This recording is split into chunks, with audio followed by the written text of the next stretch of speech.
There it is.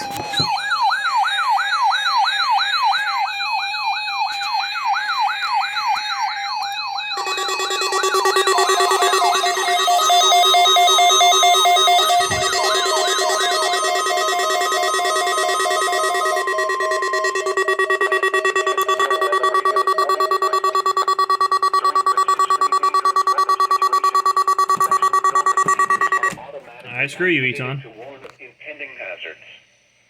This evening test is conducted on the first Wednesday of each month between the hours of 6 p.m. and 7:30 p.m. When there is a threat of or existing severe weather, the WR120 over here works. Until the following Wednesday evening. Reception of this broadcast and the warning alarm will vary at any given location. This variability, normally more noticeable at greater distances from the transmitter, may occur even though you are using a good quality receiver in perfect working order.